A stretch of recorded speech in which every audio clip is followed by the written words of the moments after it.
السلام عليكم ورحمة الله وبركاته. أهلا بيكم في حلقة جديدة. معانا حلقة النهاردة حصلت في قرية في الأرياف، والناس هناك طيبة. بنت كانت بترفض كل عرسان اللي بيتقدموا لها، لغاية ما أمها ودتها لواحد يقولوا عنه في منطقته إنه شيخ، ولكن هو استغلها أسوأ استغلال. تعالوا نعرف ايه اللي حصل مع ميادة، البنت اللي عمرها 25 سنة، اللي كان كل ما حد ما يجي يتقدم لها كانت هي اللي بترفضه بنفسها، وهي نفسها مش عارفة هي بترفضه ليه.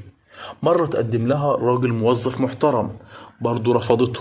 مرة تقدم لها شاب بسيط، راجل شغال في الفلاحة في قرية عندهم، برضه رفضته.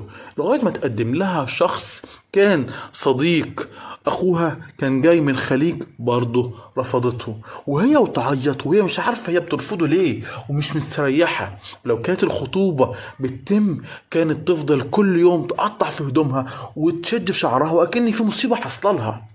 الناس في المنطقة بدأوا يتكلموا عليها لأن عمرها وصل 25 سنة، والعمر ده في منطقة زي اللي هم فيها دي بتتسمى البنت كده خلاص بقيت عانز مش هتتجوز. واخواتها الرجالة بدأوا يقلقوا، احنا عايزين نعرف بنتنا حد غلط معاها ولا ايه. لغاية ما في واحدة ست كبيرة جنبهم قالت لأم ميادة طب ما تاخدي ميادة وتروحي للشيخ اللي في المنطقة اللي جنبنا، والشيخ ده كويس، والشيخ ده معروف عنه بركاته، وأكيد هو ده اللي هتلاقي عنده حل لبنتك. وفعلا ام ميادة اول ما سمعت الخبر على طول ما كدبتش، تاني يوم الصبح خدت بنتها في ايديها وراحت على الراجل ده. وصلت عنده هناك، واول ما دخلت وقعدت لقيت الاوضه كلها بخور ودخان واوضه ضلمه، والراجل بدقنه طويله وسبحه كبيره في ايديه وعمال يرمي بخور على المنقد قدامه. وهنا الام انبهرت، والبنت بدات وقعدت وقلقانه وقالت يبقى هو ده اكيد اللي عنده العلاج الحل النهائي.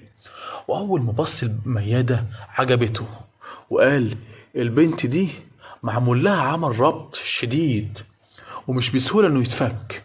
ولكن امها قالت احنا من ايدك دي لايدك دي يا مولانا، شوف ايه انت عايز ايه واحنا معاك.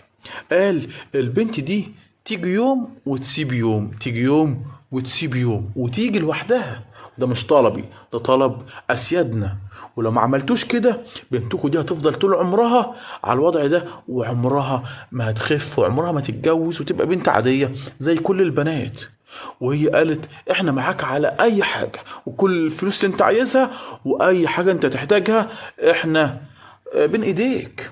وفعلا بدأوا ينفذوا الطلبات اللي قال عليها، وبدأت ميادة كل يوم والتاني تروح له في القرية اللي هو فيها، ما بين بيت ميادة وبين بيت الشيخ حوالي نص ساعة بالعربية. وفعلا كان كل يوم والتاني تروح له. وهنا بدأ يستخدم معاها الطريقة بتاعته واحدة واحدة. أول مرة في أول جلسة بدأ يولع الدخان بتاعه وبدأ يقول عليها كلام هي مش فاهماه ويفتح في كتب غريبة. وتاني جلسة بدأ يقرب منها وبدأ يحط ايده عليها في حتة حساسة، وهنا كان جسمها بيقشعر ولكن مكملة معاه لغاية الآخر. لغاية ما جه في مرة وفهمها وأقنعها وقال لها اللي احنا هنعمله دلوقتي ده السيدة هما اللي طالبينه، ولو ما عملناش كده عمرك ما هتبقي بنت عادية زي أي بنت من سنك، فلازم تسمعي كلامي وتكملي معايا لغاية الآخر. البنت خافت وبدأت تعيط، قال لها ما تقلقيش هترجعي بنت عادية خالص، وده معروف في شغلي أنا عملته كتير مع ناس قبلك. البنت حلفته إنه يحافظ عليها، إنها بنت بنوت، وإن اللي هيعمله معاها ده حدش خالص عمله معاها قبل كده. وفعلا هو وهي وقعوا في الغلط واستمروا شهور في كده، وهي مكتمة خالص على الخبر، ما بتقولش ولا لأمها ولا لأي واحدة من صحباتها. لغاية ما جه في يوم وبطنها بدأت تكبر، وهنا أمها لاحظت الموضوع لغاية ما قالت لها ايه ده ميادة، احكي لي ايه اللي حصل. ميادة فضلت تعيط وقالت لها هو اللي قال لي لازم نعمل كده، ولو ما عملناش كده عمرك ما هتبقي بنت عادية. امها لطمت على وشها على طول وراحت قالت لاخواتها الرجاله. اخواتها الرجاله كل واحد قال حاجه.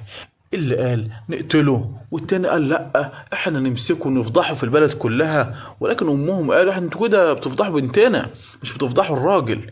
لغايه ما التالت ما قال الحل ان احنا نخلص عليه، وبكده نكون غسلنا عارنا من الراجل الدجال النصاب ده. وفعلا كلموه في التليفون وقالوا له ميادة تعبانة النهاردة، طب ما تيجي تديها الجلسة في البيت والأجر اللي انت بتاخده هتاخد ضعفه.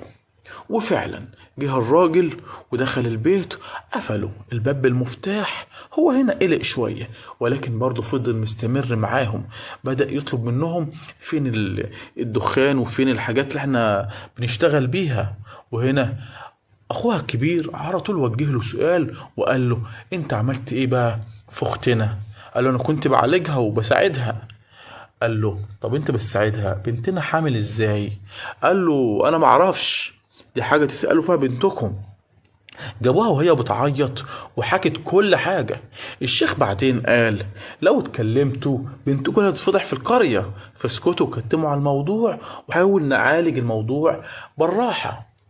هنا ساعتها كل واحد قام وبدأوا يضربوا فيه واحد ورا التاني لغاية ما وقع على الأرض جثة هامدة.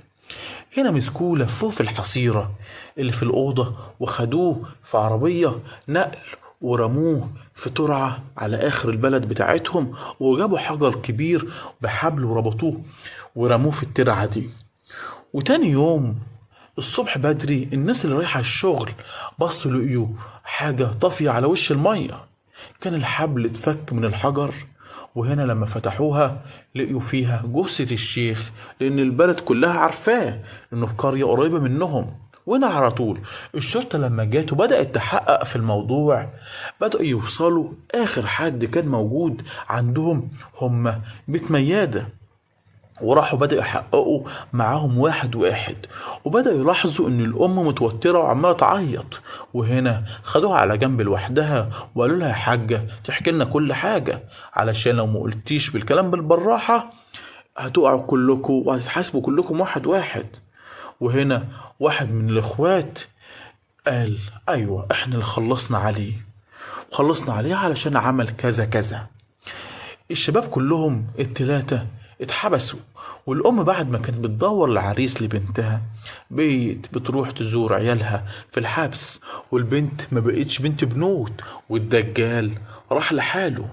والدرس المستفاد هنا مش أي حد تعبان نجري بيه على راجل نصاب مسمي نفسه شيخ، لأن الدين معروف وكلام ربنا معروف، ولا فيه حاجة تستخبى ولا فيه كلام شمس المعارف، ده كل ده نصب. ولكن أهالينا الناس الطيبين اللي في الأرياف ما بيصدقوا أي كلمة، وزي ما بيقولوا الغريق بيتعلق بقشاية، وفعلا بيروحوا للناس دي وبيصدقوهم، ولكن في الآخر ما بيلاقوش أي حل ولا أي علاج نهائي، ولكن برضو بيفضلوا مصدقينهم جيل من ورا جيل. فياريت يا جماعة نحكم عقلنا ونستخير ربنا في كل خطوة بنتخطاها. ودي كانت حكايتنا النهاردة. أشوفكم في حكاية جديدة من قناة الصندوق الأسود. مع السلامة.